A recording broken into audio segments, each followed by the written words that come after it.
నిన్న హైదరాబాద్లో Rajendra Nagar పరిధిలోన agriculture university దగ్గర అగ్రికల్చర్ యూనివర్సిటీ ల్యాండ్ని హైకోర్టుకు కేటాయించడానికి 100 ఎకరాల ల్యాండ్ని రాష్ట్ర ప్రభుత్వం తీసుకున్నటువంటి నిర్ణయంలో భాగంగా దాన్ని వ్యతిరేకిస్తూ ఏబీవీపీ కార్యకర్తలు పెద్ద ఎత్తున దాన్ని నిరసన వ్యక్తం చేశారు. ఆ నిరసన వ్యక్తం చేసేటువంటి క్రమంలో రాష్ట్ర ప్రభుత్వం ఆ నిరసనకు సంబంధించి సరైనటువంటి విధంగా రెస్పాండ్ కావాల్సింది పోయి సేమ్ యాజ్ టిఆర్ఎస్ పార్టీ వాళ్ళ మాదిరిగానే గతంలో స్వేచ్ఛ లేదు, ప్రశ్నించే స్వేచ్ఛ లేదు, పోలీసు అరెస్టులు కేసులు అనేక సందర్భాల్లో మాట్లాడినటువంటి కాంగ్రెస్ పార్టీ నాయకులు ఇవాళ వాళ్ళ అధికారంలోకి రాగానే వాళ్ళు అదే కంతును కొనసాగిస్తా ఉన్నారు.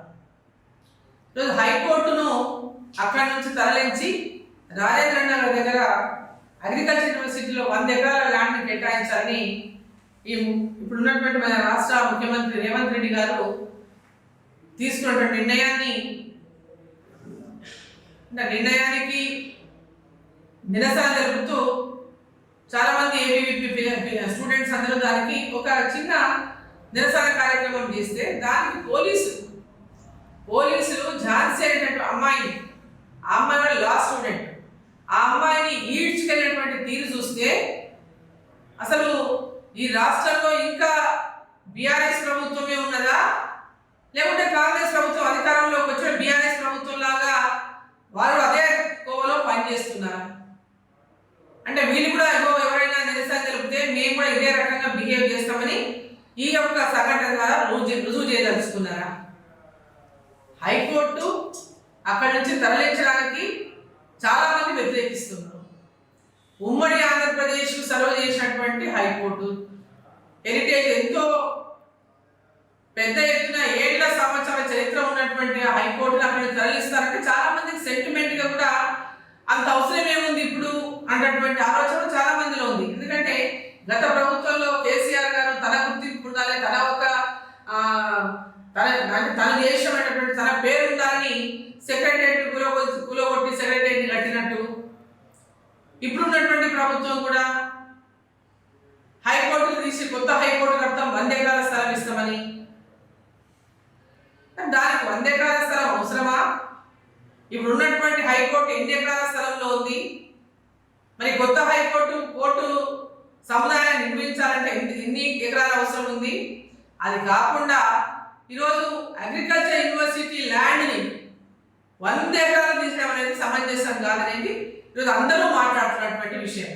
ఈరోజు పెద్ద ఎత్తున రీసెర్చ్ కోసం ఆ ల్యాండ్లో అనేక రకాలుగా అగ్రికల్చర్ సంబంధించినటువంటి రీసెర్చ్ జరుగుతూ ఉంటుంది అక్కడ.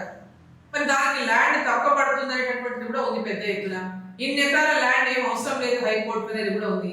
కాబట్టి ఈరోజు పెద్ద ఎత్తున ఒక పక్క తీవ్రంగా నేను ఖండిస్తా ఉన్నాను. ఒక అమ్మాయిని ఝాన్సీ అనే అమ్మాయిని ఏబీవీపీ కార్యకర్త ఝాన్సీ అనే అమ్మాయిని ఈడ్చుకెళ్ళినటువంటి తీరు తీవ్రంగా ఖండిస్తామని ఇమ్మీడియట్గా రాష్ట్ర ముఖ్యమంత్రి గారు ఇటువంటి సంఘటన ఈ రాష్ట్రంలో జరిగినందుకు సిగ్గుపడాల్సినటువంటి అవసరం ఉన్నది. వారిపైన ఎంబడే చర్యలు తీసుకోవాల్సినటువంటి అవసరం ఉన్నది. మీరు ఏ రకమైనటువంటి పరిపాలన మీరు ఇక్కడ సంకేతం ఇవ్వబోతున్నారు? అధికారంలోకి వచ్చి కనీసం అంత 30-50 రోజులు అవుతుంది.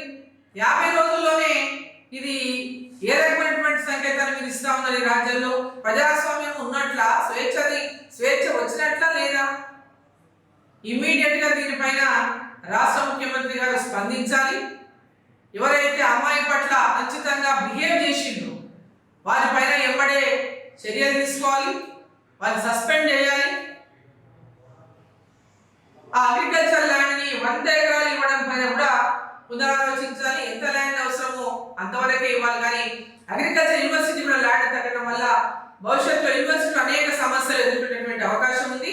దీనన్నింటినీ పరిశీలించి నిర్ణయాలు తీసుకోవాలని చెప్పి నేను మీడియా ద్వారా ముఖ్యమంత్రి గారిని కూడా కోరుతాము.